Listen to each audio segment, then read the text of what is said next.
to the Sportcat Show. That's right. I'm live on Yerg's Radio, Rainbow Radio, Radio X in Australia. And I think we have a new affiliate today. Yerg's was actually checking on that. So hopefully we will be there as well. We are going to have a great show today. I was tied up a few minutes. Ross and I working out some technical difficulties. Because if you remember last night, I hit the go live button and, well, it went nuts. It just went blank. It went away. So, but we were talking about witches and paranormal, so who knows? All right, our chat is lit up. Hello, Denise. Welcome. Chris, I see you in there somewhere. KG, welcome. I see you. I'm glad you're here. Everybody is ready and geared up for a great show. And, well, you know what? Let's just go ahead and kick it off. And by the way, do you guys, am I a pompous ass with that entrance? I kind of like it because I do it on the radio show because you can't see me, but I kind of feel weird when I know I'm coming in and you can see me. I don't know. Maybe I'm just weird. Well, there is no doubt. I am actually weird. So, all right. Let's bring up the screen here and see. Let me minimize this a little bit so that it's not overlapping. And let's see what today is. Obviously, it is May 1st, 2025. Goodness gracious, we are almost halfway through the year. Can you believe that? It's going too quick. All right. Let's see what today is. Check on the comments here. All right. So today is National Investigating Day. Well, let's investigate that and see what that is. Is that for PIs? It encourages people to dedicate at least one day a year to explore how they got invested and stay invested in strong financial future. Okay, I'm good with that. All right. That's all I needed to know. It is May Day. And May Day has several different meanings depending on who you are. It's a traditional celebration of flowers in spring because, well, spring is here. The allergies are with us. So that's one meaning. And of course, it's also a Christianic holiday.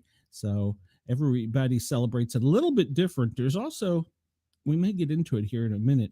Remember we'll talk about it in a minute.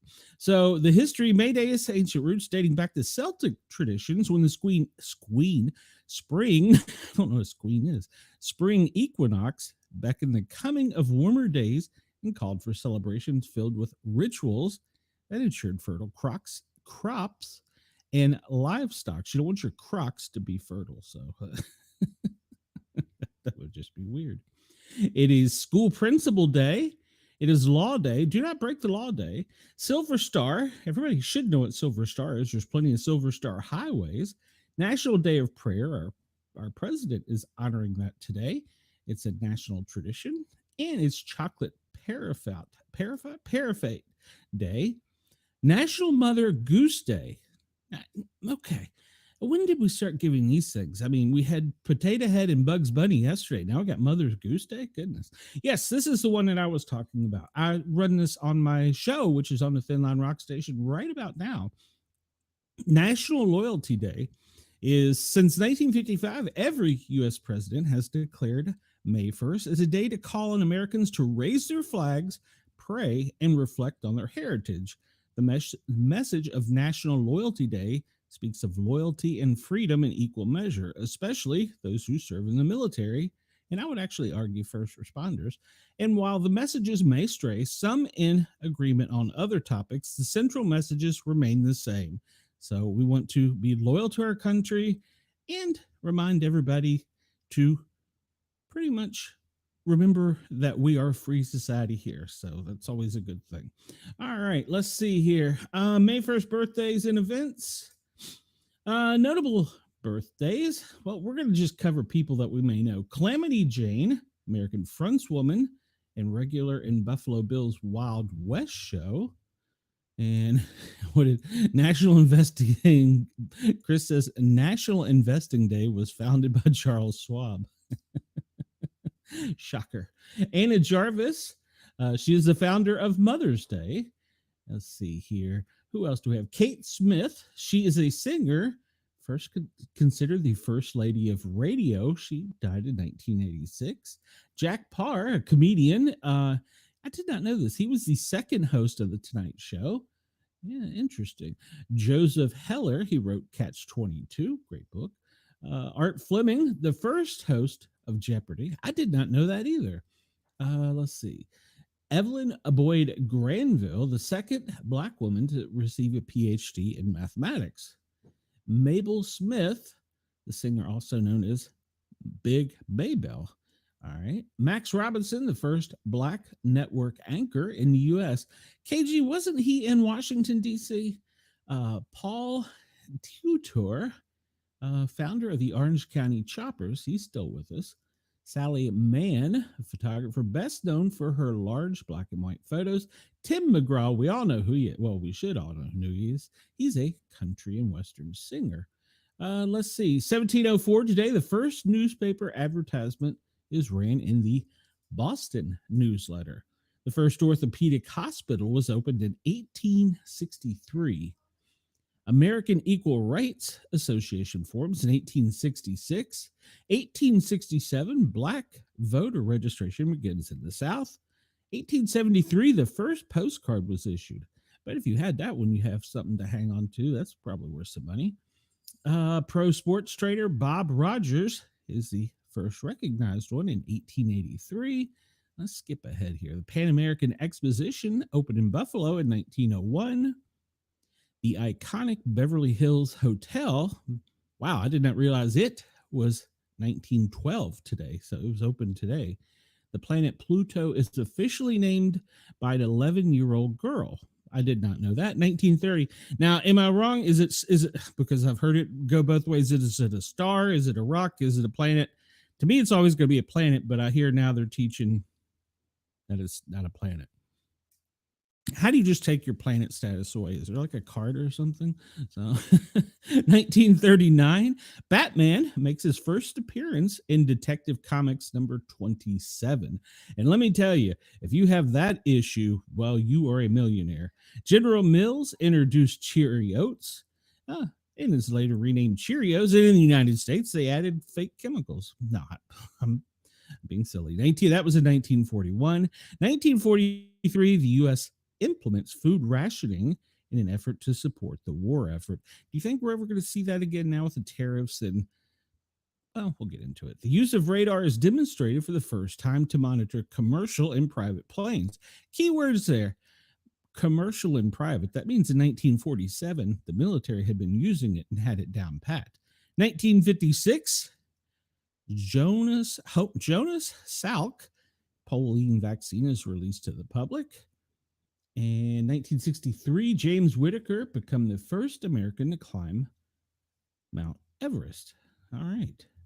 Let's see what else we can get into with what is today. And what is today? Oh, we talked about that is May Day, obviously. Agriculture and Labor Day. Beltane is actually May 1st is Beltane, the world with fire, and celebrate the. Okay, I gotta look at this. It said fire, so obviously I'm interested in it. Beltane, or May Day, is celebrated every year on May 1st. It is one of the 8 Sabbats and falls halfway between the spring equinox and the coming summer solstice. This day marks the coming summer and is associated with fertility.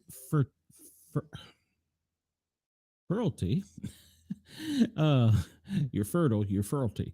It represents the peak of spring and the beginning of summer when Earth's energies are considered to be strongest. A lot of people are believing in the energy, so this festival is celebrated with bonfires, dancing, and performing fertility rituals.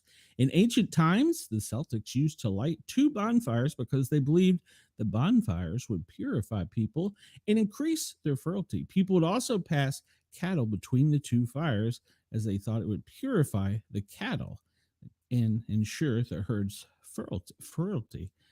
So, that's interesting because last night we talked about it was the Night of Witches, and they had bonfires. And so I'm just beginning to think that our ancient relatives just like to burn shit. So, but some people do believe that smoke is a purifier too. So, all right, well, let's get back over here to what is today. And Chris says hospitalized for the ruptured and crippled was really its name. Oh, God, Chris. You're going to get me in trouble. Hey, Shay, welcome. Glad to see you here. Today is Blessing Day. It is also Kalan Mai Day. It's the lighting of the bonfires to fend off evil spirits and witches. Oh, and then Shay appeared. Uh, it's Couple Appreciation Day. CSS Reboot Day. All right, so I guess today, I don't know, rebooting. Frequent Flyer Day. Is that for ambulance patients? Just curious, asking for a friend. Global Love Day. Well, I love all of you all. And it's International Doodle Dog Day. You know, they have such funny fur. International Sunflower Gorilla Gardening Day. Am I saying that right? Gorilla Gardening Day. I love sunflowers, but I can never get one to stand upright once it gets past a foot or so. Keep Kids Alive, Drive 25. Well, I would argue that they need to just slow the hell down, period. It's Labor Day in the Philippines. Learn to Ride a Bike Day. Wow. Wow. Here, that just popped to mind. I had a weird dream that my cousin and I, he was younger, but we were riding a bike. And for some reason, the bike fell apart and we were at St. Mary's, the old St. Mary's Hospital. Wow. That just suddenly came back to me from a dream last night. Not that any of you all care about that. All right, it's National Lee Day, LEI, immersing. Maybe that's luau. No, there's not. I don't know. Immersing yourself in Hawaiian culture. It's the Marshall Islands Constitutional Day. We talked about it being Mother Goose Day. National Black Barber Shop Appreciation Day. I have quite a funny story about that. I moved to Atlanta and my recruiter put me in let's just say I was the minority in the neighborhood. I had no problems. It was great. It was great. I think they actually thought I was nuts, which I kind of am. At any rate, as you know, especially when I was in the academy, off the ear, off the collar, high and tight. So I had to keep my hair, up pretty tight. So I went to the local strip mall. There was a Kroger's there, and I don't remember what the chain was, Great Clips or whatever. I went in and I signed up and I sat down, and the manager asked if she could see me. And I thought, what the hell have I done? She goes, I don't know how to tell you this. I'm like, tell me what? She's like, nobody here knows how to cut your hair. I'm like, what? She goes, yeah, nobody knows how to cut. And I don't want to be rude, but a white person's hair. And I'm like, huh? It was the strangest thing. She said, I'm sorry, but I'm gonna have to send you somewhere else. And I'm like, okay. It was the strangest thing. And I had the same thing happen. I went to a different place with my son, and they told me, said, I'm sorry, we can't trim his hair. Okay, I'm out. Deuces, thanks. So yeah, I did not know that thing was a thing. National Day of Prayer Day, National Day of Reason Day. We could all use a lot of that. National Infertility, National Infertility. There we go. Can't say that. National Infertility Survival Day. National Loyalty Day. We discussed that. National Mantra Day promotes the use of mantras to ease the mind. It's Purebred Puppy Day, Dog Day. National Rotate Your Beer Day. Okay, now wait a minute. Why does your beer need rotating? You should be drinking it. Not in excess, of course. National New Homeowners Day. There's not many celebrating that here recently. Here we go. Here's one I like. Phone in Sick Day. It's National Phone in Sick Day. So today, let's honor the tradition and phone in sick. And it's Save the Rhino Day. We just covered a story in yesterday's show about a rhino attacking a boat and killing like 4 people. And we said it was Principals Day, Silver Star Banner Day, Worthy Wage Day, World Password Day. All right. Well, if you use your cat's name by some symbol, it's probably a bad thing. Don't use that. Don't use Sportcat. I'm telling you just right now, that's some good advice. Don't use Sportcat #1. Sportcat is number 1. Charlie D'Amelia's birthday, Gianna Bryant's birthday. I don't know who any of these people are. Katya Zamkaza. Yeah, she's a drag star. Is that the one who lost her leg? And Paika's birthday. A TikTok birthed a whole new wave of social media star, and she is one of them. Probably explains why I do not know her. So, all right, well, let's move on from this and see what other kind of trouble stuff I can get into by reporting. Come on, go away. And today in history. All right, well, let's see what they have over here. Uh, Chris said, I would have guessed scissors or clippers were a good option for white people hair, but I'm not an expert. I've got a good friend now that I should ask her. Cheyenne says no, Jiggy was the one that lost her leg. And that was a recent headline I saw. Yeah, I did not realize it was a thing. I actually felt bad. So I was like, I'm sorry. It was so weird. 1840, the first adhesive postage stamp is released. Hey, and it went on the first postcard for today. 1862, Calamity Jane is born. Cheyenne and I believe we had her cousin on one of our shows. It's an American frontierswoman and sharpshooter. Calamity Jane was born in Martha Jane Canary in Princeton, Missouri. It's unclear how many of the stories of her are actually factual that she later told about her life in the Wild West.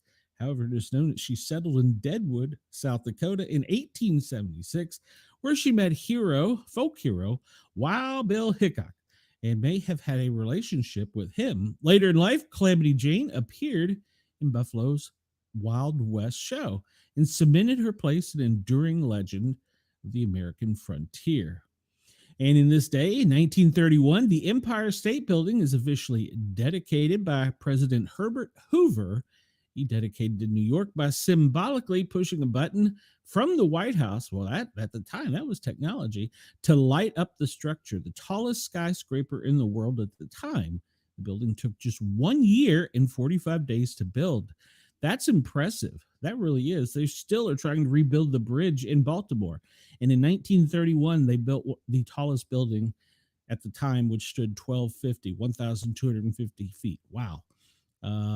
That's crazy. It's the second tallest building in the world until the World Trade Center was constructed in 1972.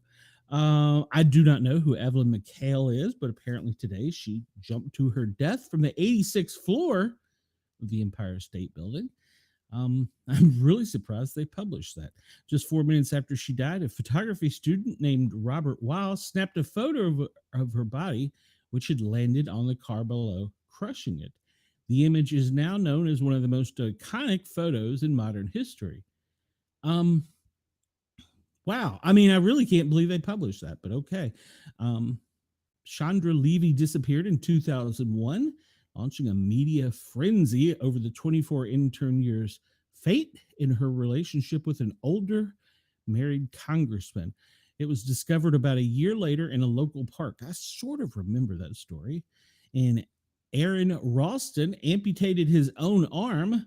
Ooh, that's right. He was the hiker that got his arm stuck between a rock and a boulder during a climbing accident in Utah. And he had been trapped for 5 days and had accepted his inevitable death when he suddenly had a vision of himself in the future with a partially amputated arm. He then broke his radius and ulna, which is his wrist, and his 2 bones in his arm before using a dull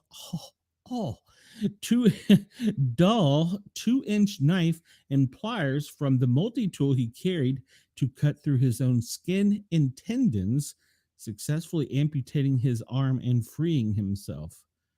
Wow, that's that fella there. Hey, Ken, welcome. We're glad you're here. There, that fella there. I'm going to go ahead and just give him a ceremonial message. He has.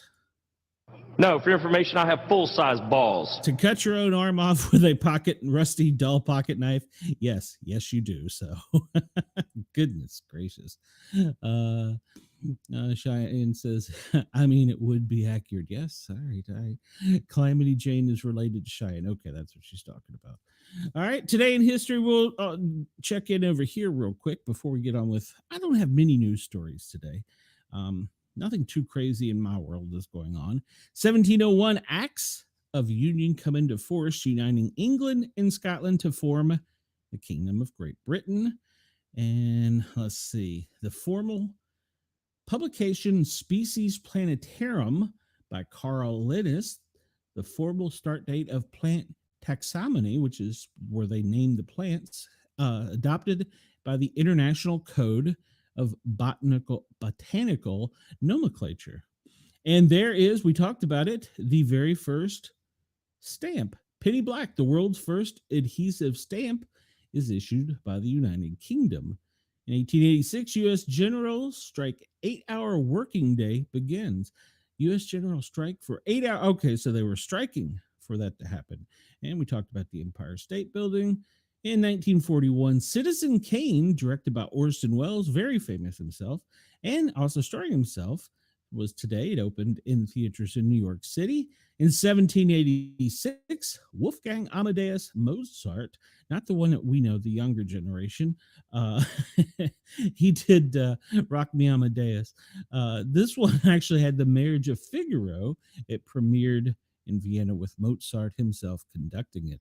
1883, Bob Rogers is acknowledged as the first American pro sports trainer. Why does that seem to be such a thing? All right, we'll skip ahead here. We talked about Calamity Jane, talked about Jack Parr and Scott Carpenter, I think. Max Robinson. Yes, I believe, KG, he was the reporter in Washington, D.C. Yes, I do need to stop trying to use them big words. And Ken, I will have to look that up. The man, I don't even know how to pronounce that. Tim McGraw, he is 58 today. Wow. Charlie D'Amelio, she's 21. All right. Fun facts of the day. Well, famous weddings. Let's see. American women's rights activist Elizabeth Cady, 24, weds fellow abolitionist. Good Lord. Window, you're right. They were married. Henry Brewster, never married until his death in 1887. American Union Army General William Touche Sherman weds Elaine Boyle Ewing in Washington, D.C. Famous divorces, because there's always got to be one. In 1978, actress and model Bianca Jagger, 32, files divorce from Rolling Stone Mick Jagger, who was 34, after 7 years of marriage on the grounds of adultery with model Jerry Hall. He was 34 then. He's what, like 90 something today? Gordon Lightfoot died on this day in history. I remember him.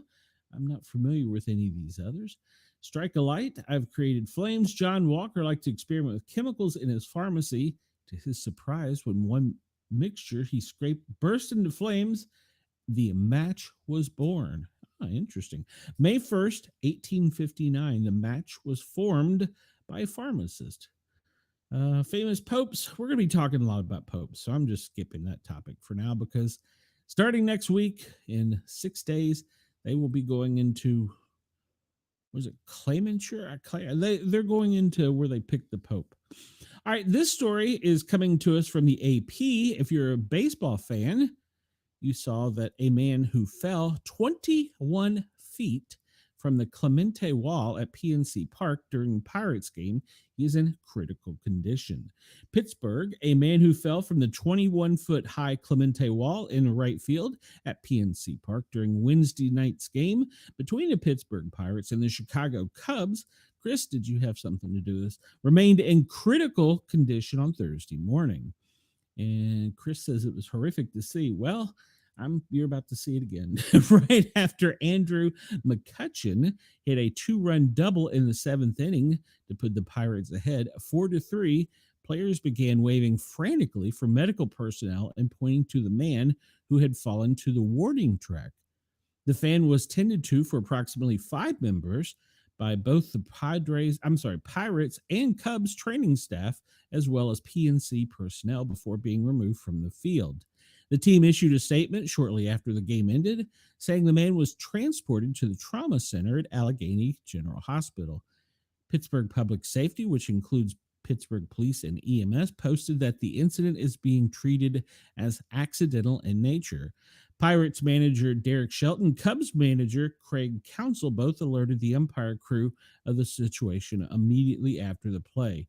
Even though it's 350 feet away or whatever it is, I mean, the fact of how it went down and then laying motionless while the play is going on. I mean, Craig saw it. I saw it. We both got out there, Shelton said. I think the umpire saw it because of the way it kicked.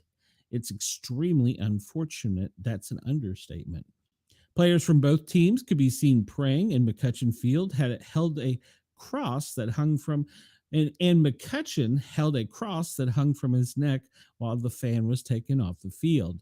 The five-time All-Star said Thursday that the team was devastated and that they prayed together after the game. Asked to describe his viewpoints of the sequence, he declined, saying he's trying not to think about it and is more focused on the man's health. That's probably because it's giving him a little bit of trauma. We're just hoping for the best for him. I hope he pulls through this because he's the reason why we are here. He is the reason we play the game. People that show their support so we can come do something we love, partly because of him and because of the fans. So I just pray that he's all right. The game was paused for several minutes while the man was tended to, but there was no official stoppage in play. I didn't see anything happen, but I saw Council's face when he came out of the field, and I could tell that it was a very scary moment, Cubs shortstop Dansby Swanson said. All we could do is just pray for a good, strong recovery for him and his family. I have never been part of something like that before, and I hope that I'm never part of something like that again. It's a humble reminder of the gratitude we should all have to play this game. Folks obviously come out to support us, and they are a big reason why we are able to do what we do, so it's obviously tough. At a time like that, you want the fans to know you love them. Fans have died from steep falls at baseball stadiums in the past. In 2015, Atlanta Braves season ticket holder Gregory K. Murray flipped over guardrails from the upper deck at Turner Field. That was 4 years after Shannon Stone, a firefighter attending the game with a 6-year-old son, fell about 20 feet after reaching out for a foul ball tossed into the stands at a Texas Rangers former stadium. Both incidents prompted scrutiny over the height of the guardrail at stadiums. The Rangers have raised theirs, while the Braves settled a lawsuit with Murray's family. Spectator at a 2022 NFL game at Pittsburgh Ascure Stadium died following a fall from an escalator. And Chris says you will see a massive initiative across sports to raise heights now. Well, remember that's also one of the things that they come out with the it's not fence, netting, I guess. What is Glen? Let's hear Glen say Amadeus Wolfgang Mozart. I said it. It was horrific to see Chris. He looked extremely shaken up. You might want to look away for a minute because I'm going to show the video here real quick and point out that it was an accident and that it occurred so quickly that nobody realized. You could see the man falling there, and nobody really realized what happened. It was very crazy to see. So we hope that he is okay, and we hope and pray for his continued improvement. So let me get this off screen now. There, you've seen it. That was enough. All right. So I wanted to show it so everybody knows you have to be constantly aware of your surroundings. I'm not saying that he wasn't. It was an unfortunate, horrible accident, but that's how accidents occurs.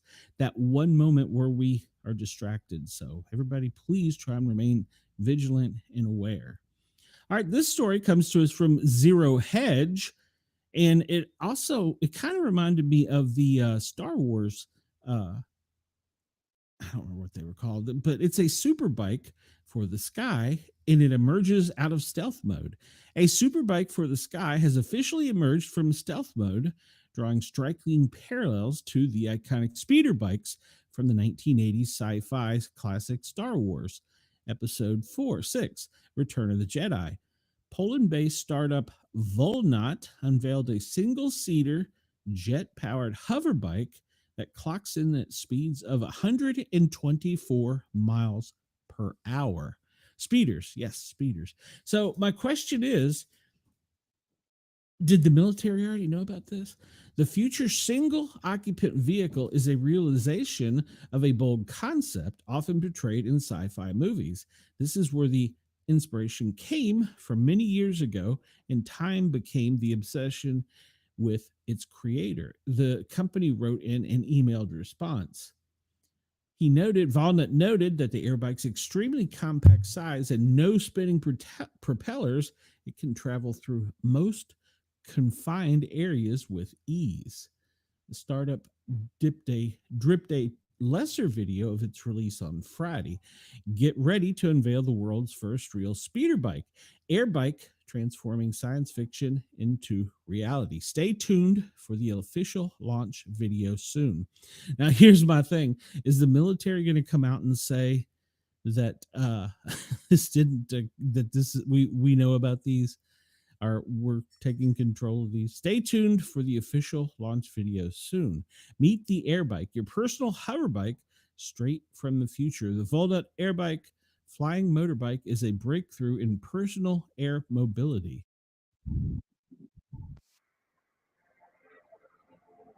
I should probably mute that. I'll mute that for science or for copyright reasons. And it's the wow, that's pretty impressive. That is pretty impressive. And at speeds of 124 miles an hour, holy crap. That's pretty. Let's see some side pictures of it. Oh, that's from a GoPro of it. That's pretty cool. I got to say, I would probably do that, even at my age. So yeah, how long is it before our military has this? We have soldiers on these. We have like the fighting armor 101st will come out with some of these. The 101st Airborne Division, they will launch out of planes or something. This is crazy. This is what we as kids all talked about. Everybody thought that it was going to be here. Well, I guess it's here and we just didn't know it. Wonder how far it can go. Wow. Yeah. Wendell, I don't know if it hold me up or not with my massive girth. You know, I'm like 500 pounds, so it may not hold me up, but yeah, well, that brings up a valid point for a military purpose. How much armor could they have on while wearing it? Wow. KG says, interesting fact that the ABC local news showed him hitting the ground while the ABC national blurred the final 10. Well, it is crazy. So, and I am impressed by this. If this technology is available to us now, imagine what's next to come. I mean, that is crazy. So could they bust you for running a stoplight with this? I mean, if you're up above the height of a tractor trailer, could they? I don't know. Ken says in the movie The Island, they were called Black Wasp. So it does look like fun. That could be taken to new heights. And if you can go at treetop level looking for Bigfoot. And well, that would be a use for it that a lot of people could see. It looks like it makes a lot of noise though. So the jet is actually pushing you up. So in order to fly, you have to have several things. You have to have thrust, you have to have lift and force. So the thrust is obviously the jet engine, which is giving it the lift. And I assume it's got some kind of ailerons that are moving the air to the rear. So that does it have brake lights? Does it really have brake? Tell me it has turn signals. Would also, that is so cool. Yeah, I would like to try one just to say I did. Of course, I'm old, I'd probably break a hip, but if it could get, as Wendell says, my massive girth up. So I don't know. I like it. I like it a lot. We'll see if we can get one of those in the future. Well, the future is now if you want one of those. All right. Well, speaking of the military, the Pentagon is warning it's not prepared for a homeland drone attack. Well, that's not good news.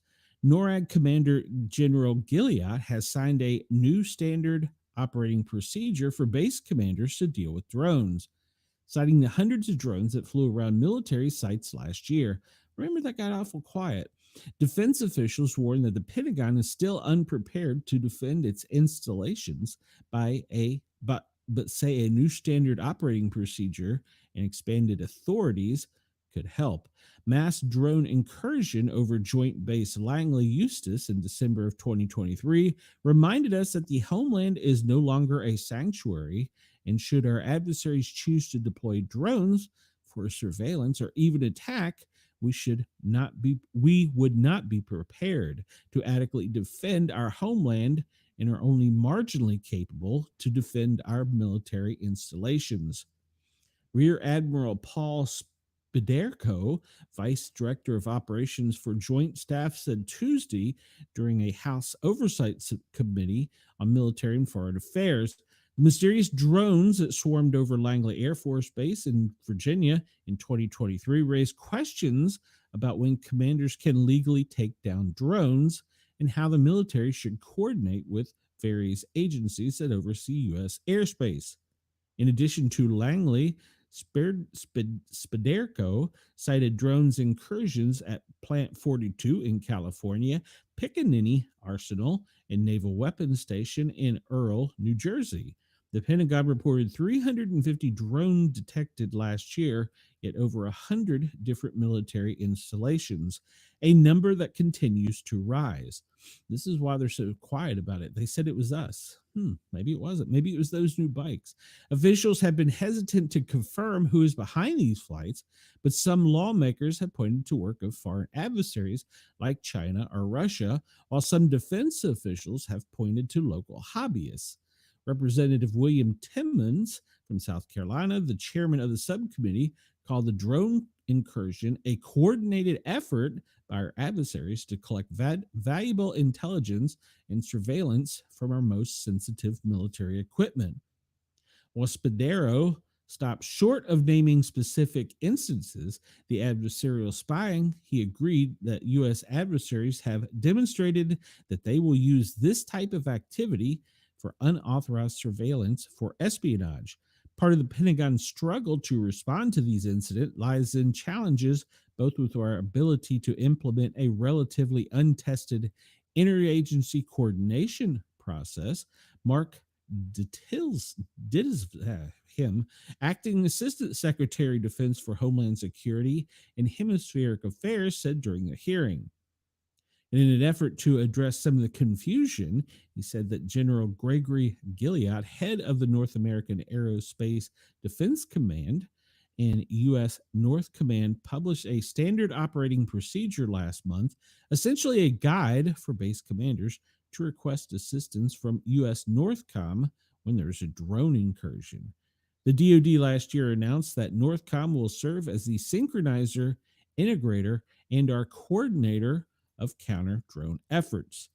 The Pentagon is also hoping Congress will approve legislative proposals to revise counter-UAS authorities under a new law, Section 130I India, which governs current authorities for protection of certain facilities and assets from unmanned aircraft. The new legislation would expand the authorities under 130I to cover all military installations. As the law currently stands, only some bases are, quote, covered installations, have permissions to defend themselves against drones, in addition to covering all DoD installations. The new legislation will facilitate data sharing with interagency partners to help improve coordination. Interesting. Maybe we can get some of those jet-powered speeders and put them at each installation, and that could be like a new division of, would it be Space Force, Air Force? Probably the Marines. And a drone comes in, two guys hop on those speeders, take off, and guns a-blazing. So,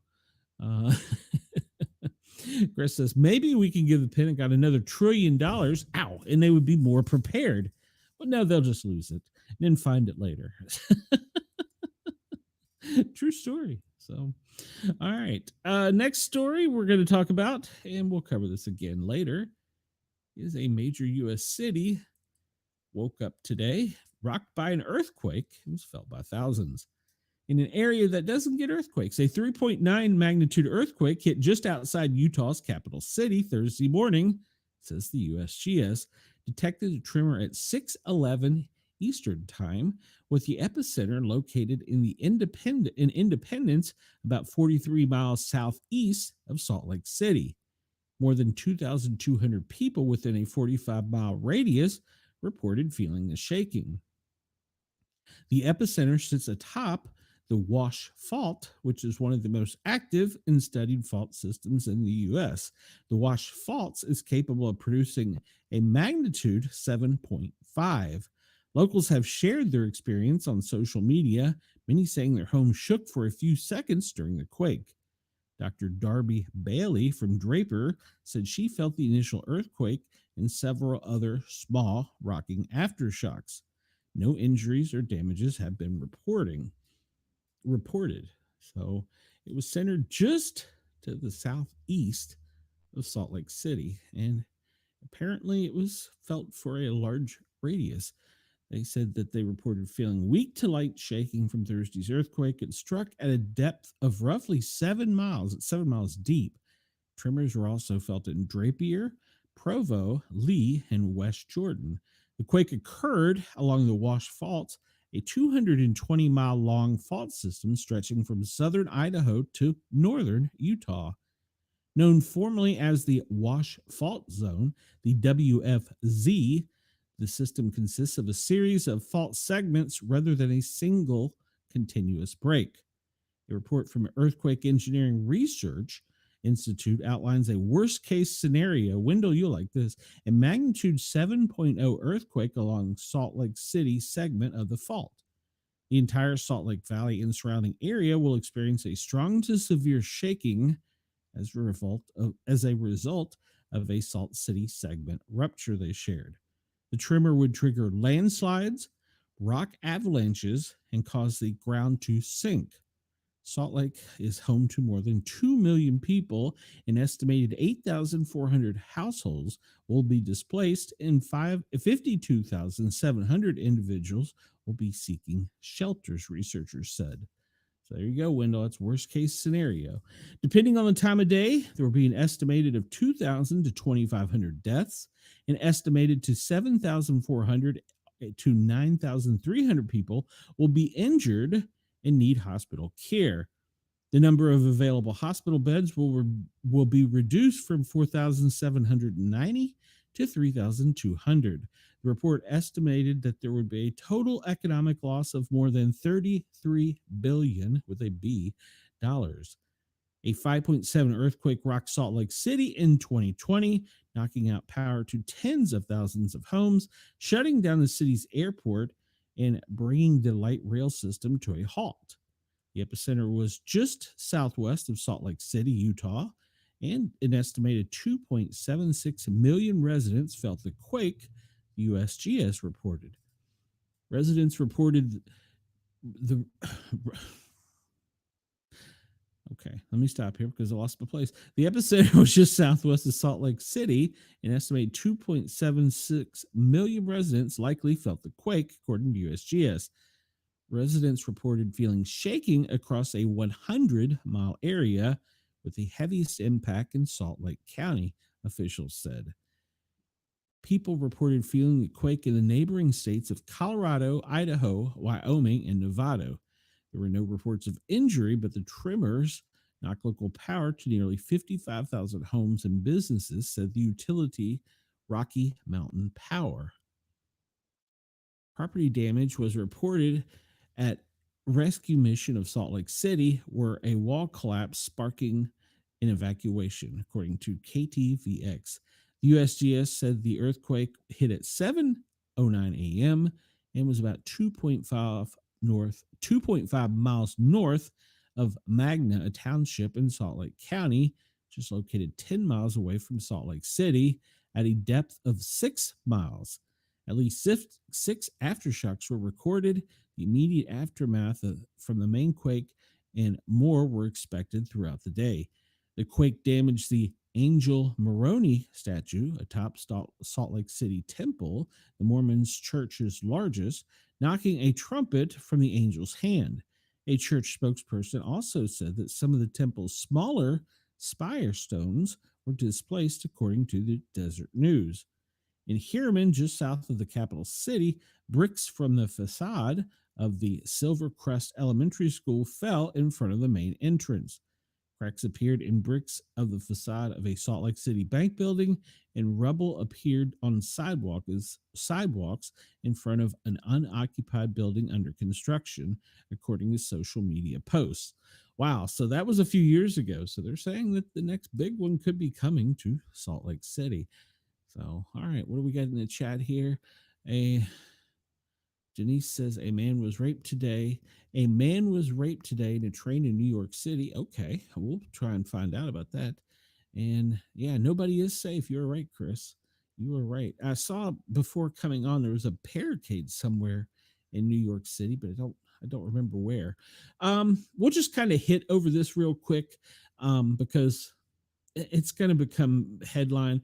I don't know if it's just them warning us or if something really is going to happen, but global leaders are telling everybody to prepare for another pandemic, which will be the H5N1 avian flu. And so, uh, check out the signs and symptoms and what you can do to prevent yourself. Pink eye, fever, fatigue, cough, muscle aches, sore throat, nausea and vomiting, diarrhea, stuffy or runny nose, and dyspnea, shortness of breath, are some of the big ones. But typically, that's most any of them. We'll cover this one real quick. Waterville, which is in, where was this? This is in Detroit. No, this is in Maine. A teacher called for the Secret Service, and I'm reporting this from the Maine Wire. I want to make that clear. I'm reporting this from the Maine Wire. A Waterville teacher calls on the Secret Service to assassinate Trump. She said she would do it herself if she could. And there's a picture of this young lady, an English school teacher at Waterville Senior High, who wanted to do this. And you can go read this article. It's on the Maine Wire.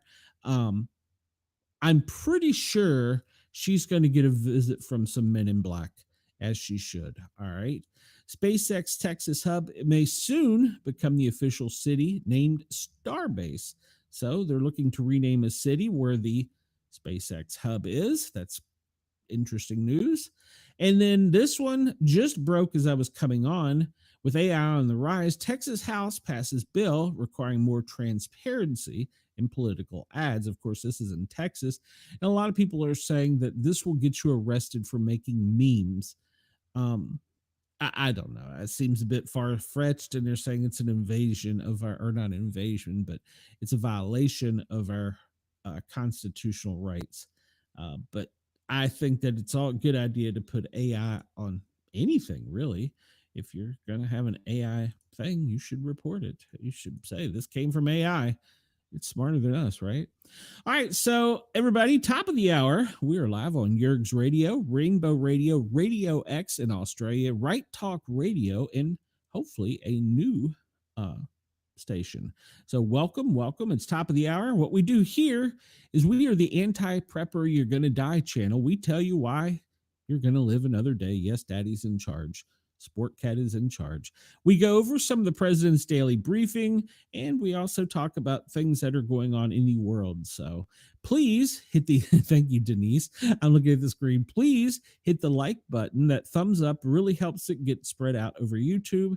And I encourage you, if you're listening on any of those formats, to come over to the Para R Normal, 3 different words, guys with a Z, Para R Normal guys, and subscribe. We are so close. We are just a little bit away from being monetized, and I deeply need your help.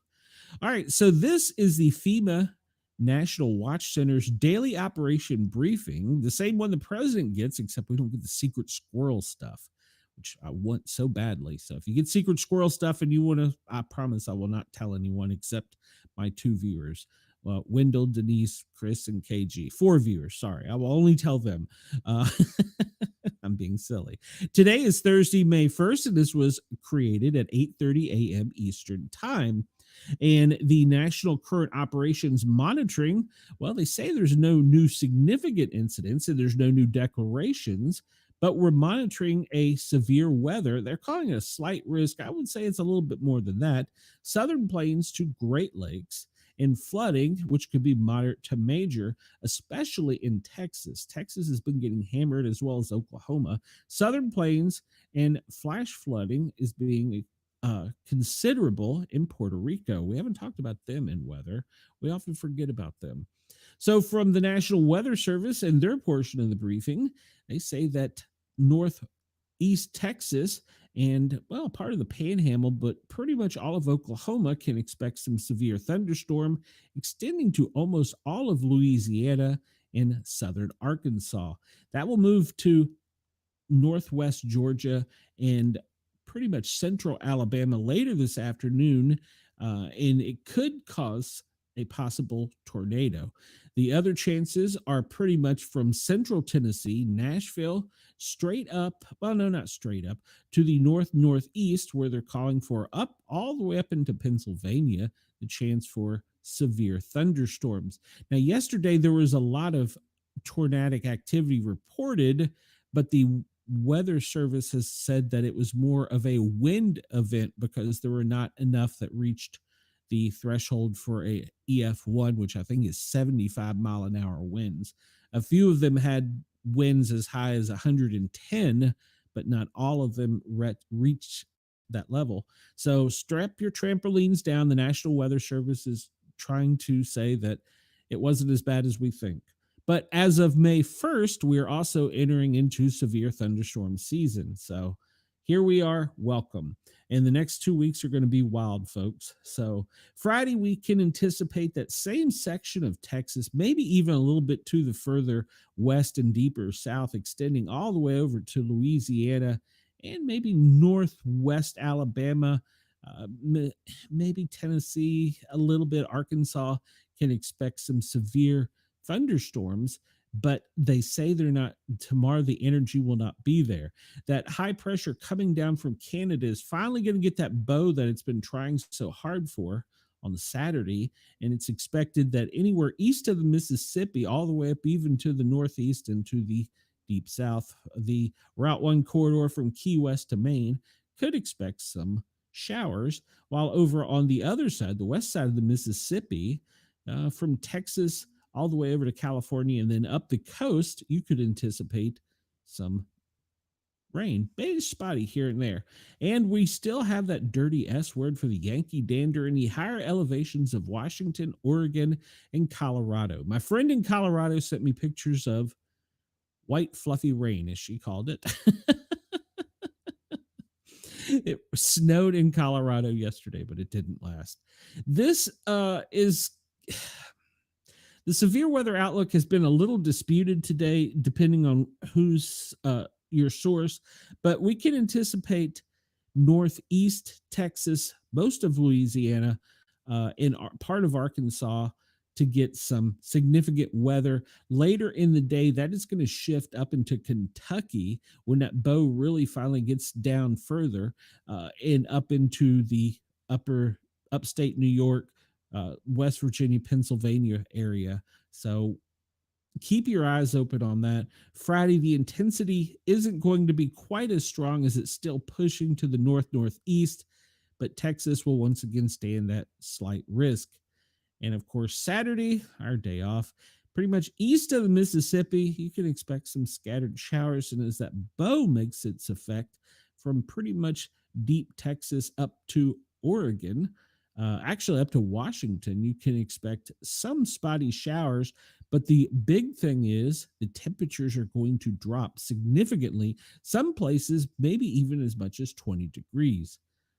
We see the precipitation and excessive rainfall that they're calling for today is still Texas, pretty much through the deep south, Alabama, Georgia, into the Carolinas, central Tennessee, up West Virginia, southwest Virginia, into Pennsylvania, and portion of Maryland. Not really the 95 corridor. Can expect some rainfall today, but not as heavy as it was yesterday. And along the 95 corridor, the wind shouldn't be as strong as they were yesterday. Still, strap down your trampolines. Just put your strap on, get it out there. So Thursday, we see up in the top right section there what they're anticipating. Pretty much as we talked about today, it's that bow is creating the energy to be disrupted, and it'll go to the northeast and to the southwest. Friday, it'll be less significant, but Texas and Louisiana will be under gun. Saturday, the only real chance of anything is some heavy precipitation along the Appalachia, Blue Ridge Valley area and out on the west coast. Chris says, listen to Denise, people. Well, Shay, Chris, you have been slacking. Potential flooding in Puerto Rico. I have not followed this. We haven't really followed the weather in Puerto Rico, but there is a flood watch in Puerto Rico, and it appears that there's going to be some heavy rain and significant thunderstorms. Ravine flooding, riverine flooding. Well, this is pretty much northwest. Well, let's just say pretty much half of Texas, and it's impacting parts as far up into Oklahoma with the flooding, and it's only going to increase over the next couple days. And in 2 weeks, if I get a chance to show you the graphic, you're just going to really freak out how there's two fronts over the continent at the same time creating chaos if their forecast goes to plan. So the hazardous outlook today, pretty much Oklahoma, you're under the gun. Later today, up into the Northeast, probably not as severe. We see that FEMA is currently operating in Oregon, Virginia, North Carolina, West Virginia, Kentucky, Tennessee, Alabama, Georgia, and Texas. And I believe they are now going to be in Arkansas as well. So you can see, if you want to go see all of the information off this report, you can go to FEMA.gov and look up the operational daily brief. All right, so there is that. The next thing we always talk about is, well, the commander-in-chief, he is the one that gets these secret squirrel things and makes these secret squirrels decisions. So what is he doing? Well, the press is whining again because they had to show up at 8 a.m. to be there for an 8:30 a.m. press briefing by the White House press secretary, Carolyn Levitt, whatever. The deputy chief of staff, Stephen Miller, on restoring common sense. Remember we played that video yesterday? Why do we have to have a press conference about restoring common sense? At any rate, at 11 a.m., the president participated in a national day of prayer. That was in the Rose Garden, and only pre-credentialed press was allowed. At noon, the president receives his intelligence briefing. Well, what we just got, he got at noon. 2 o'clock, the president participates in the swearing-in ceremony for the ambassador of the Italian Republic. At 3:55, it means the president's on the move. The out-of-town press pool had better be in place. At 5 o'clock, the president is departing the White House en route to Joint Base Andrews. And from Joint Base Andrews, he's going to take off. Goodness, I'm making noise. And he's going to Tuscaloosa. He's going to be out near you, Wendell. And he is going to be giving a speech. He arrives at the Coleman Coliseum at the University of Alabama, where he's going to deliver, I believe it's the commencement speech and remarks at 8 p.m. tonight. 8:55. They're being generous there. 8:55. He's going to give a 55-minute speech. Yeah, I don't know. It'll probably be a little longer. He's going to depart 9:05. He's supposed to be back in Tuscaloosa to depart at 9:15 en route to Palm Beach International Airport. And at Palm Beach International Airport, he will be whisked away to Mar-a-Lago, where at 11:15 tonight, they will put a lid on it. The president will be secured. So he has a long day ahead of him, and the media was complaining because they had to be there at 8 a.m., according to my source. Shocker. Got to be there on time to do your job, right? All right, this is new. I just found this recently, and this is our DEFCON level.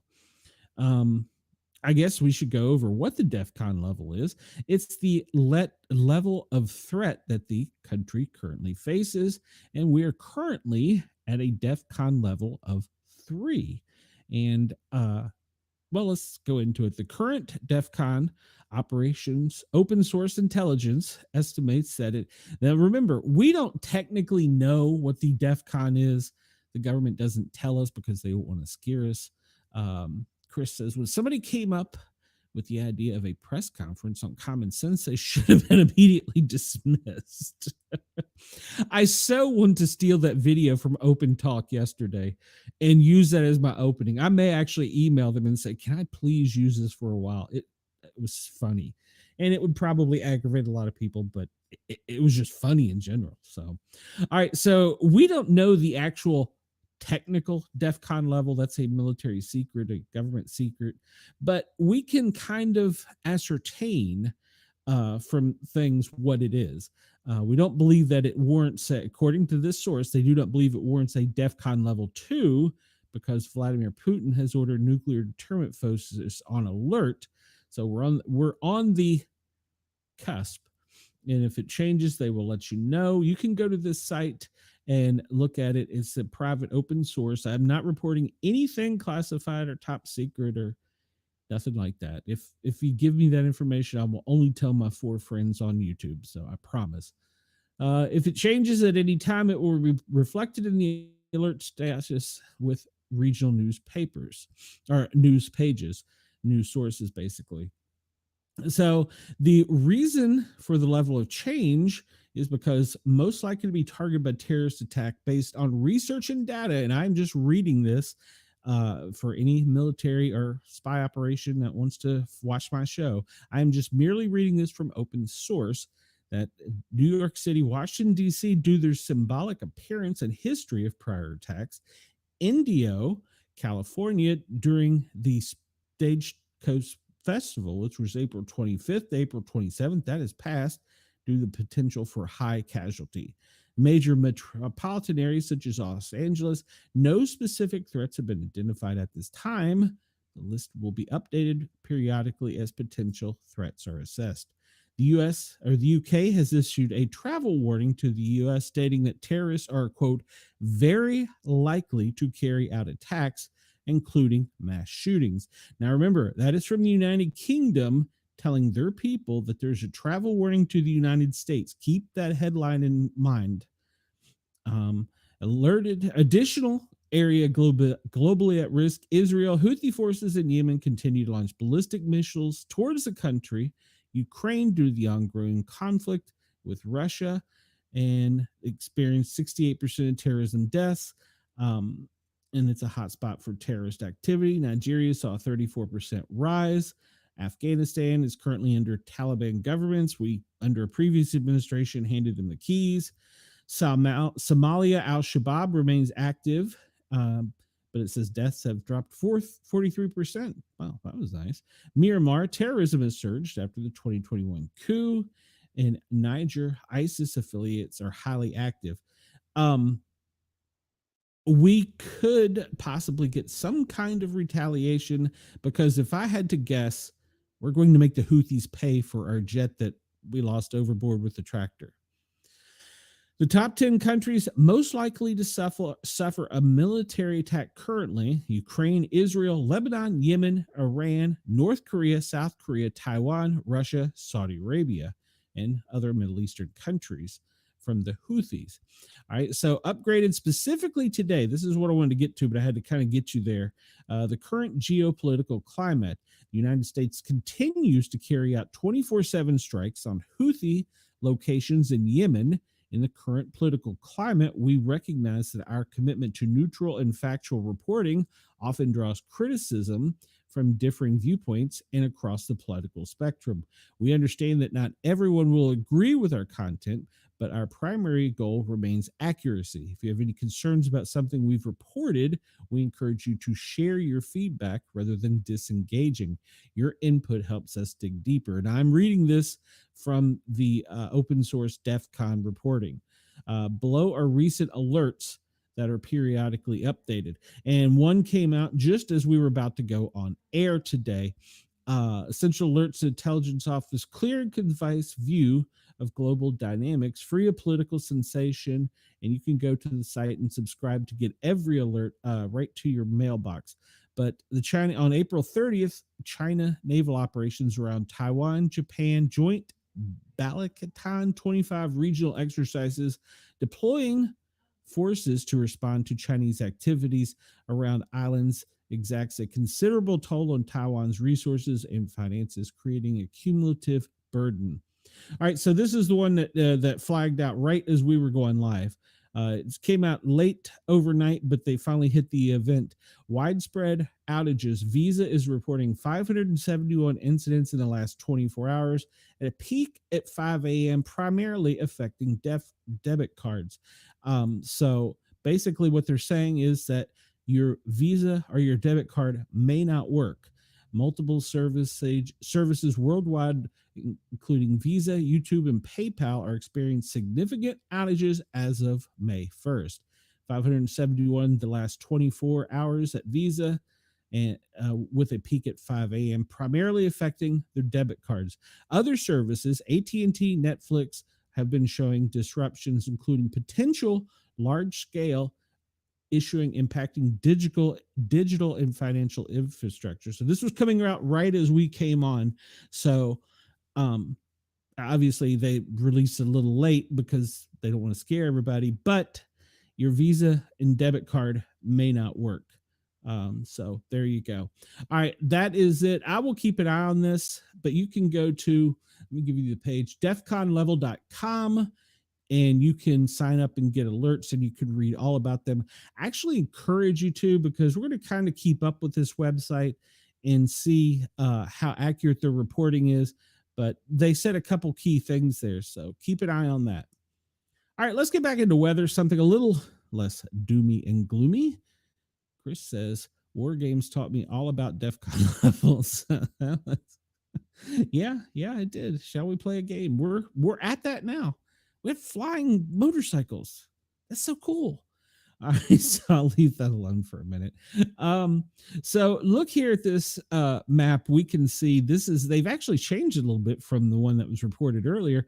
That bow is pushing a little bit further down into Mississippi, but it's going to cause Oklahoma just to be battered today. I will not be surprised if when we pull up the lightning map, it is just not lit up in Oklahoma.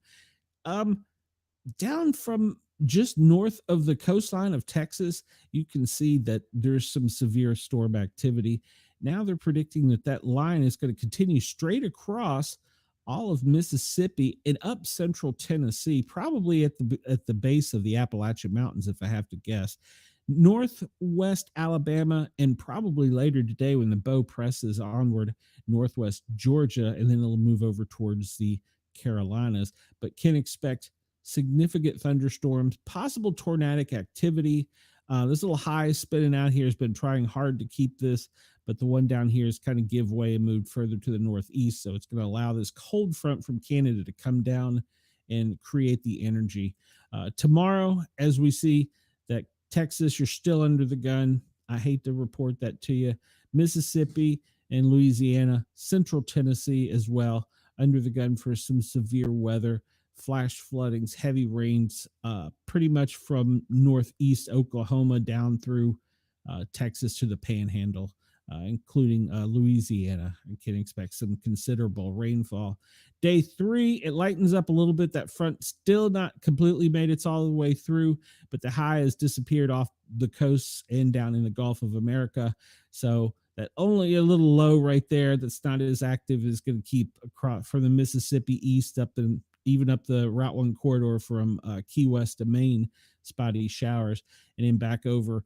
You can expect from the southern border over and up the coast, maybe even some mixed precipitation, higher elevations in Washington, Oregon, and Colorado. My friend will keep me updated, sending me pictures, I'm sure. So keep an eye on that. That's the next 3 days. And there's also a potential, they were saying, for overnight activity. So keep your weather radios on, be weather aware, and know what's going on. We're not quite to hurricane season yet, but there is no activity currently in the Pacific or the Atlantic, which is always good news. We'll keep an eye on that. That reminds me, I want to bring up a map. Let's see if I can find it here. This may take me a second, but I want to bring up a map. I'm not sure if it'll show or not on the next screen, but I want to bring this up because it may show where they're predicting. Well, let me go to downloads. Come on, wake up, computer. It may show where, yes, where the most significant possibilities for tornadic activity. We'll look at this site in a minute, but as we can see, central Texas, northeast, the east side of Oklahoma, and then looking down south, we can see that most of the northern Louisiana and lower Alabama could have some potential. Later in the day, this area up in Pennsylvania, may get some activity, and even up north of Washington, D.C., northwest of Washington, D.C., uh, could, and this could also occur overnight. So if you're in that region of West Virginia, Maryland, Pennsylvania, those little tri-states there, have a weather radio on and be prepared at all times, because that may occur more so at night, as well as the ones in Alabama towards more central Alabama. So have your weather radio on. This one there, this is kind of a weird map. This is next week. If models keep forecast, we will have dual omega storms. I know it's hard to make out, but this is the East Coast over here on the right, all the way down to Florida. East of the Mississippi, there will be one front spinning in circulation. West of the Mississippi, there's a larger one. To sound like a little child, it almost looks like boobies with a smiley face in the middle, upside down smiley face. But on a serious note, next week could have some serious winds and storms, because this is going to roll in so fast back to back with no real wedge in between them. So we'll keep an eye on that, but you may see that next week. That's what they're forecasting for. All right, so this is a new screen or a new site for us, and this shows us, thank you, this shows us what I was talking about today, the torcon or tornado levels, the areas that could possibly be impacted, the wind, and as I stated earlier, the winds up along Pennsylvania, West Virginia, that area up into maybe even a little bit of New York City, not New York City, but New York State tonight could anticipate some serious winds. But this whole front that goes pretty much from the Gulf of America down in Louisiana up to the Ohio Valley, almost the New York region of possible high winds. So strap those trampolines down. And that little front still trying to be persistent. Oklahoma, you're not going to get a break for the next 48 hours. I hate to tell you. And then we see that's going to continue tomorrow with the energy picking up again over Oklahoma and Texas. And, well, they're saying the tornado outwatch for tomorrow will be significantly less. Central Tennessee up through the Ohio Valley, up into with the northwest side of West Virginia, up into Pennsylvania, over to the Great Lake. That area will be the most likely for tornadic activity, as well as Oklahoma again. So, but the winds are what's really going to be changing as this cold front comes down. So you can see the next day with the wind outlook, pretty intense winds, pretty much all of Oklahoma down to the Gulf of America, back up through Alabama into part of the deep south, central Tennessee along the west side of the Appalachia over towards Mississippi. I actually sound like I know what I'm talking about, don't I? That's kind of scary. So let's get on with sillier topics. All right, let's look at current conditions for our friends down under. Good morning to you, and welcome if you're listening. Yeah, Oklahoma is a mess, and Texas isn't far behind. Oklahoma is just a hot mess right now, Denise. But hopefully they'll get it's not going to get a break for the next 2 weeks. It's going to be kind of rough for them. All right, so we're looking at Australia. Currently, the radar is really only showing off of the coast of Brisbane down to Sydney, that Gold Coast region, some spotty showers, maybe some up towards in Queensland, but very few are having any precipitation at all, and down to the southwest of Perth. And they're not really calling for a great deal of precipitation except for off of the Gold Coast there. And it appears most of that will be offshore. So looks like a good clear day for Australia, and it'll be slightly windy today. So hopefully it will be a nice, cool, calm day for our friends down south.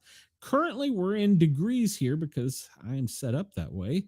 We have current temperature 76 in Broome, 64 Perth, 76 Darwin. In Alice Springs, it's 52. Adelaide, 48. Melbourne, you're the coolest right now at 47. 37 in Canberra. Sydney, 59. Brisbane, 58. and Rockhampton 64. It warming up a little bit as you get up towards Cairns. But remember, folks that are listening, this is still just not quite daylight yet. If you look there, it's almost getting close to daylight. So remember that it is Thursday morning for them. When I say it's Friday morning for them, so it's not quite daylight. So it is not as warm. We'll hop over to the United States and check out some current temperatures. 78 Atlanta, Knoxville. Hey, Knoxville finally shows up on the map. Maybe it's because I've talked it into existence. 77 Washington, D.C., 83, probably humid as heck. 79 Philly, get up to Burlington, 62. They're warm over there. Over on the East Coast, they can look at temperatures in the 50s, maybe V60s. Down New York City, 68 degrees currently. And let's see, Tallahassee, 83. Tampa, once again, you're one of the warmer areas, 85 degrees. It's a good day to be on the jet ski with Yergs. 85 in New Orleans, Baton Rouge, 81. And over in Texas, we can see that Houston is 82, and towards the center of the state, San Angelino, 88. Wow. 85 in Phoenix. Over on the East Coast, LA, you're 67. Medford, Oregon, Grants Pass, 71 degrees. Klamath Falls, let's report them in at 64. And let's just go ahead and get a little nostalgia out. Eugene, 66. And let's see, let's go up here and see if I can find my other favorite city, Yakima, 69. Over, if you go down onto the northern coast in Crescent City, it's 52. In Seattle, we're reporting 60. So that cold front is not quite making its way, but it's trying. And we look over towards the Midwest, 67 in Chicago, Fort Wayne, 72, Indianapolis, 70, Springfield, 67, St. Louis, 72, Kansas City, 70. I'm not sure if I said that. So Omaha, 61. In Oklahoma, where they're getting the most storms right now, Tulsa, 74, Oklahoma City, 75.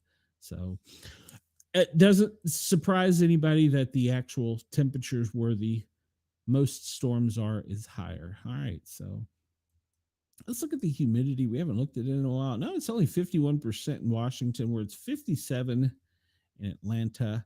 Knoxville is 63. It's a sticky day, and it's more sticky up towards Chicago at 77% humidity right now, and Little Rock is 57. So there's not really the dry wedge is off the coast right now. So that humidity is going to be spiraling across as this cold front comes through. So, all right, there you go. Let's jump to the next screen. How are we doing on time? 2:30. We're doing pretty good.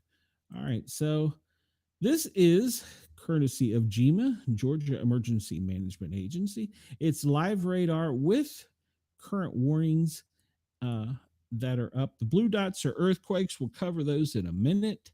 And as Denise said it, Oklahoma, well, you're just a mess over there. It looks like the center line of the storms, though, is really lifted. And to the northeast up here in Michigan, Canada, are where the worst part of the storms are. And of course, we can't forget about over here, over the Cleveland area. This is where it's starting to pick up. As I said, later today, I guess it is later today, it's going to increase. This will move to the northeast, affecting probably Canada a little bit more than us, but I wouldn't be surprised even up to Montpelier to get a thunderstorm today. So you can see there that there's a thunderstorm watch in effect all the way down from Cleveland to Louisville over to Charleston. As that storm moves further to the northeast, I anticipate that region to grow. Currently where I am, I don't know what that was. Currently where I am, why are you doing that? There we go. There's a special weather statement, which probably means we got weather. No, I'm sorry, that's not where I am.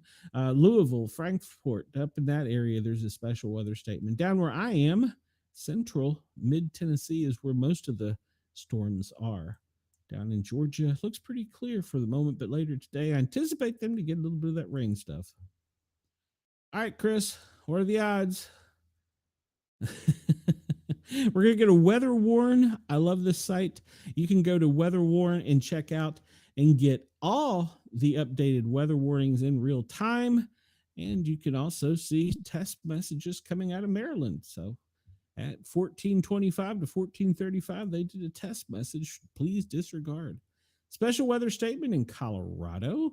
Let's see. Doppler radar was tracking a strong thunderstorm. That's unusual for them this time of year. And southwest of Pablo, 15-mile-an-hour wind gusts up to 40, pea-size hail. Yesterday, the hail size wasn't as large in some areas, but it was still pretty strong. Puerto Rico, we talked about them. They are unfortunately getting lots of rain. Ohio, severe thunderstorm warnings, and that affects the um, areas of Huron County in north central, Seneca County, Erie County, and Crawford County, and as well as Lorraine County for a severe thunderstorm warning. Tennessee and Kentucky both have special weather statements. It's right on the border there. Doppler radar was tracking a strong thunderstorm near La Follette, which is Tennessee, moving northeast, which means it's going up and into Kentucky. And they said 50-mile-an-hour wind gusts, pea-size hail. Radar has indicated that it's lots of gusts. Remember, they are saying that this is going to be more of wind than it's going to be tornadic activity. Don't rule it out, but the wind is going to be worse. Oklahoma, Pennsylvania, West Virginia, severe thunderstorm watch. Special weather statement in Alaska, the White Mountains. Let me guess, snow? What's it going to be? Strong front north of Gulf of Alaska, bringing rain and snow to the interior tomorrow through Saturday. And that is in Fairbanks, Alaska. They get a special weather event for snow. Yes, please disregard the redundant text messages yet again today. I don't know. I need to find out who we can email and ask that. And just everybody just email probably the National Weather Service out of Baltimore. We should all probably just send them an email and go, why do you send test messages all the time? Are you that afraid your system's not going to work? So Oklahoma, Pennsylvania, Kentucky, Ohio, severe thunderstorm watch, Puerto Rico, flood advisories, and the small craft advisories. That's along the coastline, where they've also issued a marine weather statement. We know about Texas and Arkansas flood advisories, and Oklahoma, Texas flood warnings. So yeah, it's going to be pretty intense through there. So the activity area, pretty much as we showed, it's staying pretty true. It's already starting to pick up where we were talking about in the northeast. It's actually a little bit earlier than I thought it was going to. So we'll see the thunderstorm activity currently. Maybe I can see that map. Oh, it was updating. Let's see. Did Andy send out a new test message? Oh, look at that, Chris. Look at that. Brand new test message. 14:35, 2 minutes ago. Please disregard. Somebody please email the weather service that covers Montgomery County, Maryland, and ask them why they continually do tests. I don't understand. I just don't understand. Please disregard this. Okay, so it's not going to show us. There it is. The severe thunderstorm. That's not really up to date, because if we look at the radar up here, most of it's up in northeast Michigan, starting to become Ohio and New York's problem. The wind is going to be the true story today. Hopefully, the tornadic activity will be less. This area is where we were talking about central Tennessee, all the way through central Kentucky, and up along the Ohio Valley region into Pennsylvania, New York. You can anticipate a potential for tornado, but the important thing to know is that it could occur overnight. That's the most important thing. So if you're in those areas and you actually happen to listen to me or like me, have a weather radio, have a working smoke detector, working carbon monoxide smoke detector, as well as a flashlight nearby. Probably wouldn't be a bad idea. I don't encourage open source flames, candles, but it wouldn't be a bad idea to have some little floodlights that you can get that are rechargeable. And as we get into the tornadic season, I'm going to start covering some equipment, so we'll see. Someone in Maryland, Chris says, somebody in Maryland, please take the keyboard away from this OCD employee. I love it, Chris. I really would like a press release on why they do that. If anyone is brave enough to email them, please let me know. I encourage it. It is not a bad thing to ask questions of your government services, and the National Weather Service is a government service. Which, by the way, I heard some talk that the National Weather Service might become a part of Space Force, which I found interesting because they said that the new satellites that detect weather by Space Force have a better potential for articulating where storm activity is. So what they were kind of saying but not saying is, hey, our satellites are better than your satellites. So there's some talk about that happening. I don't know if it will happen. Let's refresh this. This is the wind map for the lower 48 as of 1310 110, which is, that's kind of old. And we, as we'll see here in a bit, but that little front is just kind of pushing from the northwest. It's coming over the Rockies, causing that turbulence. And over here, the wind's coming off the Great Lakes. And when I'm pointing to, sorry for the radio listeners, I'm pointing to the northern, northeastern section of the United States, the lower 48. Most of the winds are coming out of Canada from the northwest and off of the lakes, extending all the way down into the Atlantic Ocean. And Columbus is not very windy at the moment, if anybody is curious. Florida, if you've been paying attention, Florida, even though it's been hot, it's had a little dry wedge there, and it's still getting it from that high pushing all the way across the state. So keep an eye on that, because Florida may be the next to get some serious rain. All right, so the lightning activity, well, for the moment, Oklahoma's getting a break. There's a small cell there in, well, I guess it's right on the state line of Oklahoma. I'm sorry, Colorado and New Mexico. Small cells there. Up into the northwest, there's a, from Billings over to Wilson. Is that Wilson or Wilston? Wilston. You can see there's a small cell there that's producing a little bit of electrical activity. Grand Forks on the northeast side of the city, sorry, southeast side of the city, you can see a little bit of electrical activity. We'll hop over here and see Chicago down from Bloomington, which is in Indiana, all the way up to Chicago, straight line there to the northeast is where that cell is, pretty much right over South Chicago at the moment. And that latest little booming area is right over one of the Great Lake there. What is that? Michigan, Lake Michigan. We see how that wraparound storm, the activity now, the strongest and most angry activity pretty much goes, well, let's just call it Springfield, I think, to be fair, all the way up to Sandusky has that strongest activity, and it goes back to the west, almost to Toledo and back down from there. Somebody that knows their geography, isn't there in Sandusky a very large park or carnival or something on the lake there? For some reason, it comes to mind. Yeah, it's starting to really pound up here. And let me look at that. That's a pretty intense lightning strike. Well, what you're seeing is where you can hear it.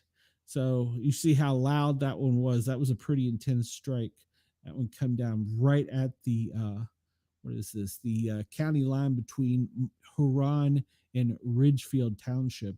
Yeah, it's man. Some of these are some intense strikes. You see this, and of course we're zoomed in considerably, but you see that it almost is like a bomb. I'm not saying bomb in any type of way to signify anything. I'm just reporting on what this looks like in case anybody has any questions. I'm being watched. I got to be careful. West Virginia, you have a pretty significant cell. What portion is this? This is Oakland. I need a town name. Fort McHenry is where the storm appears to be centrally located. Is that West Virginia? That's right on the corner of West Virginia. All right. So there you go. That storm is right there over that area. Um, all the way stretching down to almost, what is that, Oakland. I didn't know West Virginia had an Oakland. I need my Cheyenne in here to give me my geography lesson on West Virginia. But like today, like I said, later today, this is going to move to the northeast, even Southwest Virginia, maybe extending a little bit into DC, but probably not so much. We look down here, the Tappahannock region of Virginia's got a little bit of a cell going on down there. And as you can see by the lightning strikes here, as comparing them, let me zoom in until we get a more recent one. The size and the intensity of them is much less than the ones to the northeast. Those are the ones that are just banging up there with power. I mean, just those two strikes just occurred on the Great Lake there, and just look at that one. So, yes, I'm just making a comparison, and we're on lightningmaps.org in case anybody is curious. And we're showing at the intensity level and how far out the sound of these strikes go, which would be the thunder. It wouldn't be the sound of lightning. But yeah, what's the rule? You count one Mississippi, two Mississippi. Isn't that the rule? So yeah, if you look at the lightning map, we'll zoom out for everybody so that they can see the lower 48 where the most storms are. Southeast,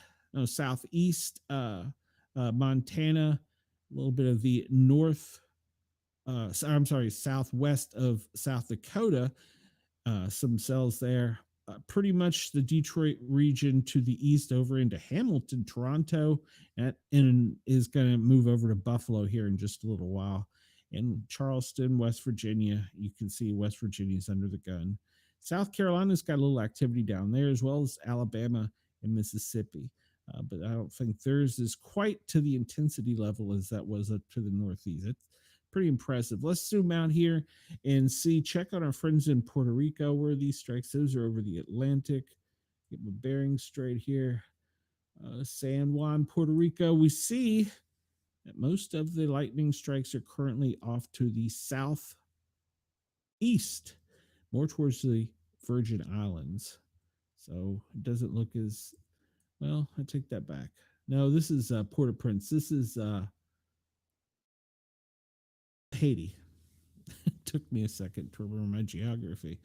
Goodness gracious. All right, we'll move on with lightning map. I like to go from there to see. I'm going to refresh this if it comes up. There we go. Texas, you have 10,107 people without power. Missouri, 20,077.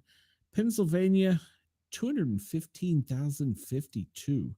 Let's take a look at this and see that from Washington and Beaver, that's a county, up to Centre, Pennsylvania is where most of that is, with it concentrating in Armstrong County and Indiana County.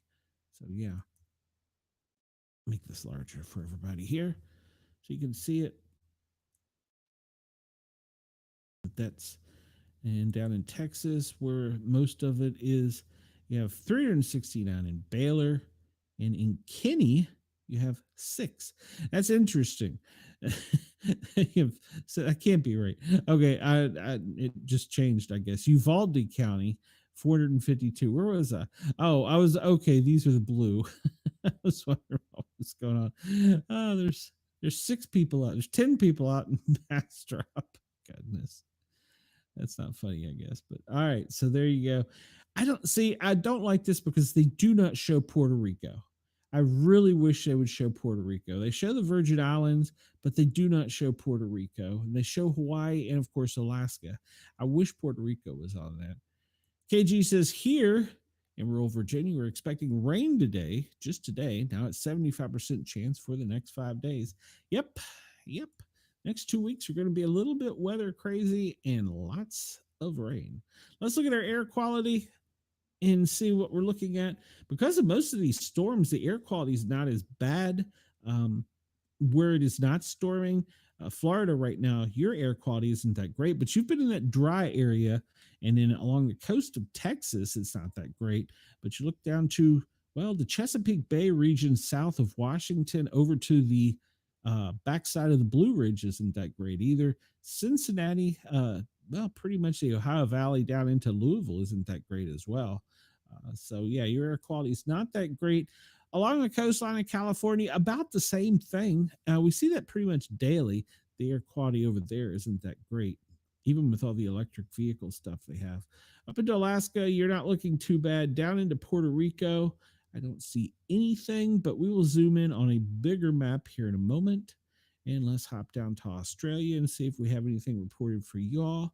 And we do not, on this map at least. Let's go to, this is the smoke map. And I want to remind everybody, this comes out from USA Today. This is not a government site. So this comes out from USA Today. So it is not as accurate on the actual wildfires as it is, though, on the smoke. Their meteorologists are more concerned of where the smoke is, and they don't update the fires as often as they do the others. They do keep up with them, but they're not as updated as often. So they're probably about 24 to 48 hours behind. So if you don't see a fire that you know is there, or like we go up here into New Jersey and we look and see where I'm at now, it's Boston. New Jersey, they're still reporting that that fire is burning, but it isn't, as far as I know, according to the Forestry Service. They finally got that one under control, but we'll take a look in a minute. So, my favorite map from the Weather Channel. I don't believe it. I think they're liars. It says in the Tennessee Valley, it's code green. Yeah, I'm not going outside in that till late tonight.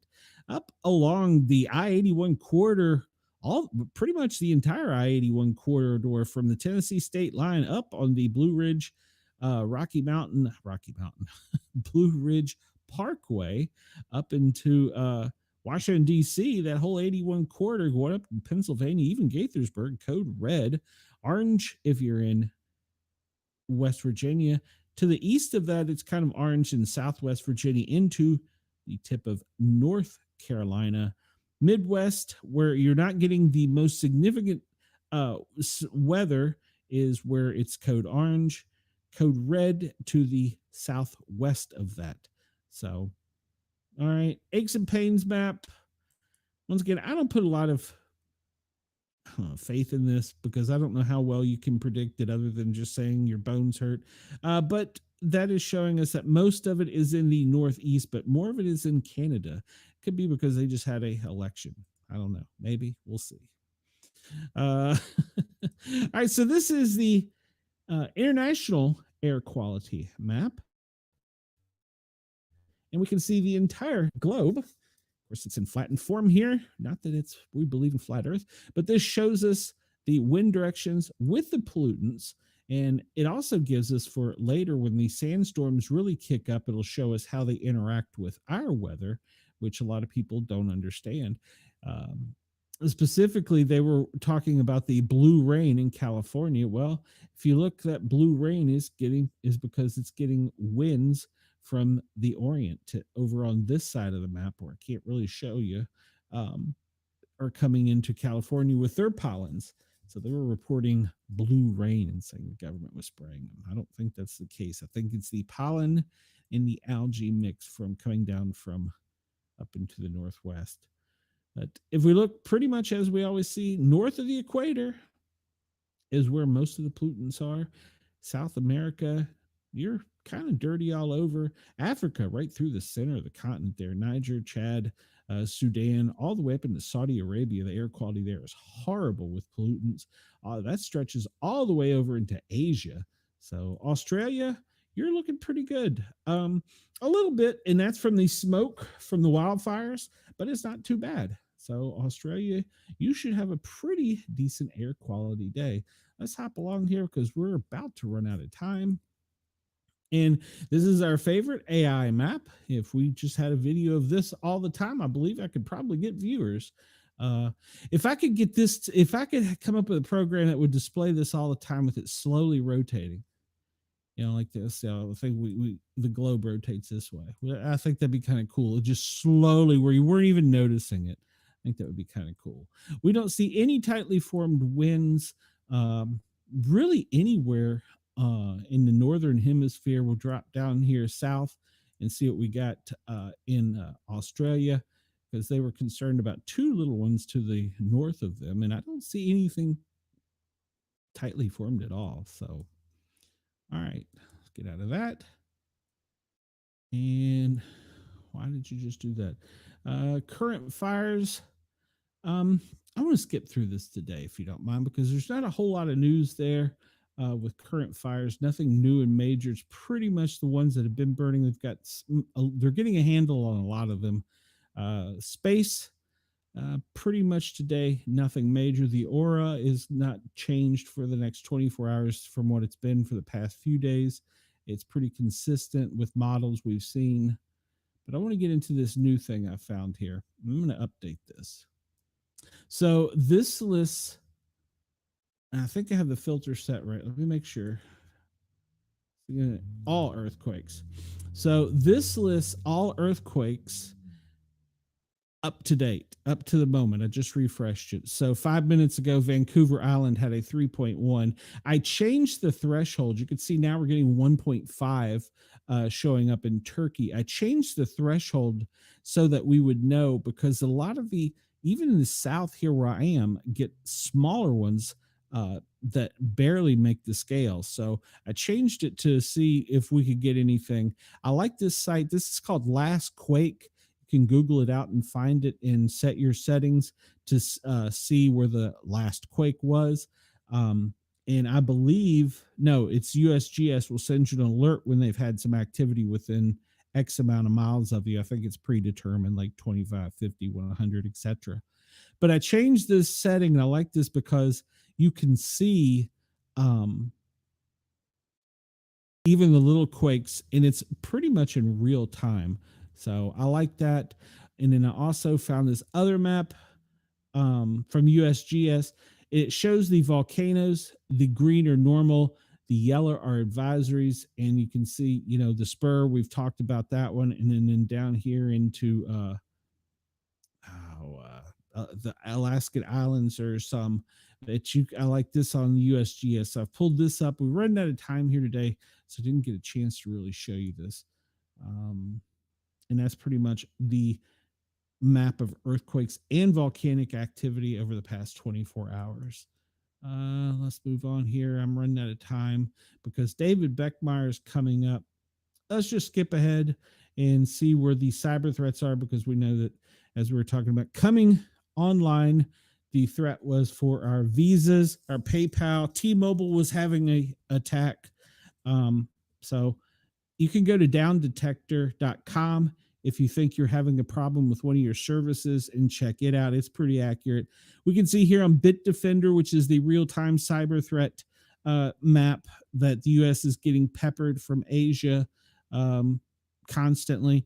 And it looks like the attacks and infections are pretty much ongoing to the northeast and central United States. So, all right, well, I don't want to keep anybody longer than I have to.